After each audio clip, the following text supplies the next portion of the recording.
Hi, my name is Jasmine, and my project is on injury prevention with a focus on preventing ankle sprains. Overview. My client is Kimberly Martinez, who is a 16-year-old student attending South Tahoe High School. Her prior experience is recreational play as well as volleyball tryouts. She wanted to improve ankle strength to prevent future injury. I will be helping with ankle sprain prevention by strengthening, improving range of motion, and researching proper landing mechanics. We worked 1 or 2 days per week. Why are ankle sprains so common in volleyball? Jumping and landing incorrectly are big factors in ankle sprains as well as repetition. The repetitive jumping and side-to-side movements required in volleyball increase the risk of injuries to the foot and ankle. Landing on the outside part of the foot can lead to an inversion ankle sprain, meaning that the lateral ligaments are sprained. Or even more rarely, too much on the inner part can cause an eversion ankle sprain, causing the medial ligaments to be injured. Inversion ankle sprains are the most common type of ankle sprain and happen more often than eversion. The photo on the right shows a comparison between a normal ankle and the difference between an inversion and eversion ankle sprain. Baseline testing. I tested both my client's strength and ankle mobility.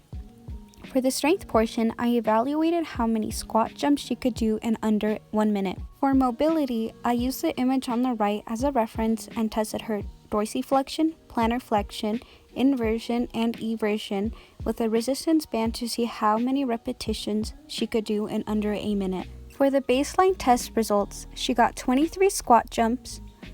Dorsiflexion, she got right 70, left 63. For plantar flexion, she got right 50, left 56. And for eversion, she got right 54 and left 54. And finally, for inversion, she got right 35 and left 41. We'll now show a few clips of her mobility baseline testing.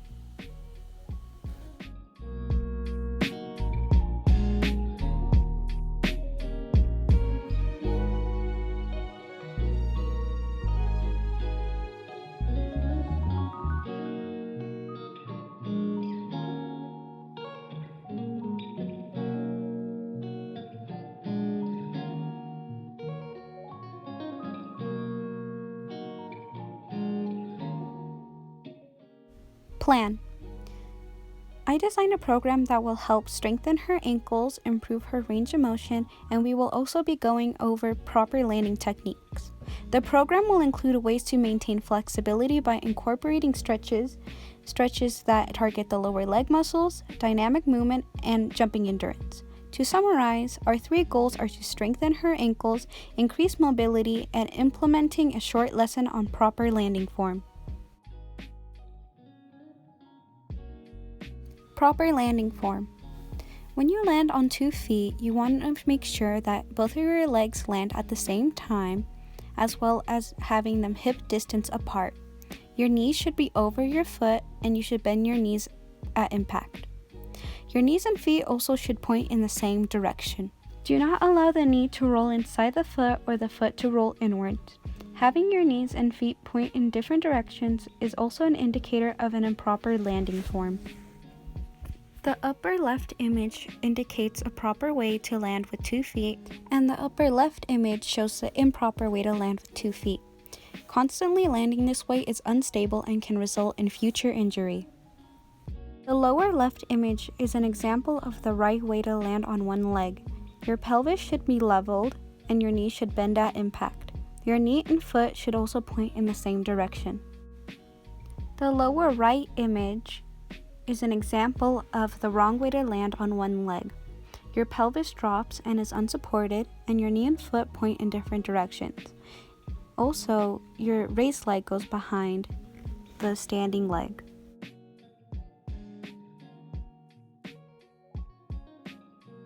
For my program, I incorporated these stretches as a warm-up.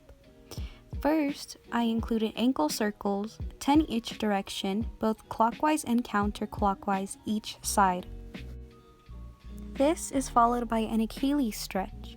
15 to 30 seconds, repeating 2 to 4 times on each leg, making sure to bend your back knee, bent slightly to stretch your Achilles tendon. Then a standing calf stretch, 30 seconds each side, and repeat it 3 times. And then finally for the warm-up, we have a standing soleus stretch, which is also 30 seconds each side, repeating it 3 times.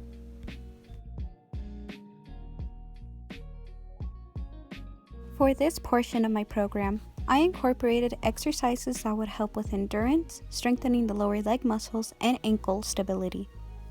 Firstly, we have shin raises, 10 to 15 reps, and holding it up for 2 seconds. I also noted that going further from the wall adds more difficulty to this exercise. Calf raises, holding it for 2 seconds, 20 to 25 reps for both legs, or 10 to 15 reps for a single leg calf raise. Then we have lunges, alternating for 10 or 20 seconds per leg. Side walks, 12 each side, and I noted to change the band for added difficulty. Side to side ski jumps, 3 sets of 10 reps. And finally, heel walks, alternating 20 to 30 seconds per leg.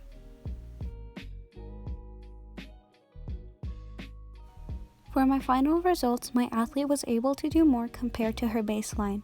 She had less difficulty with squat jumps as well as inversion, which she struggled with before the program. Her range of motion also improved. For squat jumps, she got 35, dorsiflexion right 70, left 68, plantar flexion right 52, left 56, eversion right 53 and left 55, and finally inversion with right 38 and left 40. She did the same exact exercises I made her do for her baseline. We'll now show a few of the final videos that she did for dorsiflexion, plantar flexion, eversion, and inversion.